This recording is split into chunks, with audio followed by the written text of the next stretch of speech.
আসসালামু আলাইকুম। অনেকেই বিভিন্ন রকম জরায়ু টিউমারে আক্রান্ত আছেন এবং এই বিষয়ে হয়তো কোনো ধারণাই রাখেন না। আজকে এমন একটি টিউমার নিয়ে আলোচনা করব যেটি একান্ত জরায়ুর নিজস্ব টিউমার, অর্থাৎ ফাইব্রয়েড ইউটেরাস।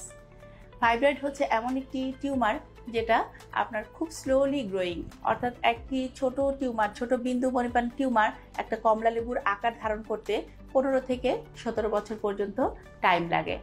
সুতরাং বুঝতেই পারছেন, এটি থেকে অনেকে মনে করেন যে আমার টিউমার হয়েছে, আমার কি ক্যান্সার হয়ে যাবে? না, ফাইব্রয়েড ইউটেরাস থেকে ফাইব্রোসার্কোমা হওয়ার সম্ভাবনা মাত্র 0.001%। কিন্তু ফাইব্রয়েড হয়েছে কিভাবে বুঝবেন?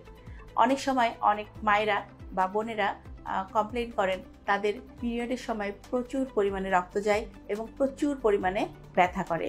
এ ধরনের সমস্যাগুলো যদি আপনার থেকে থাকে তাহলে অবশ্যই আপনি একজন স্ত্রীরোগ বিশেষজ্ঞ শরণাপন্ন হবেন।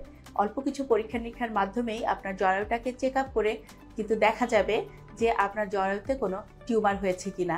এই জরায়ু টিউমারের কিন্তু আরও কিছু কিছু ক্ষতিকর দিক রয়েছে, যেমন আপনার তলপেটটি ভারী ভারী লাগতে পারে। আপনি যদি মা হওয়ার চেষ্টা করে থাকেন তাহলে আপনার মা হওয়া থেকে এই টিউমারটি আপনাকে বিরত রাখতে পারে, অর্থাৎ বন্ধ্যাত্ব সৃষ্টি করে ফেলতে পারে। অথবা অনেক সময় এই ফাইব্রয়েডের উপরে যদি আপনার শিশুটির ইমপ্ল্যান্টেশন হয়, অর্থাৎ কনসিভ হয়, তাহলে এটা অ্যাবর্শন হয়ে যাওয়ার চান্স আছে। আবার অনেক সময় দেখা যায় যে প্রিম্যাচিউর ডেলিভারি, অর্থাৎ আপনার বাচ্চার গর্ভে থাকা অবস্থায় পরিপূর্ণ হওয়ার আগেই তার ডেলিভারি হয়ে যেতে পারে। এ ধরনের কিছু কিছু সমস্যা কিন্তু অনেক সময় দেখা যায়। তাই অল্প কিছু সিমটম দেখলেই আপনারা আপনার নিকটস্থ চিকিৎসকের শরণাপন্ন হবেন।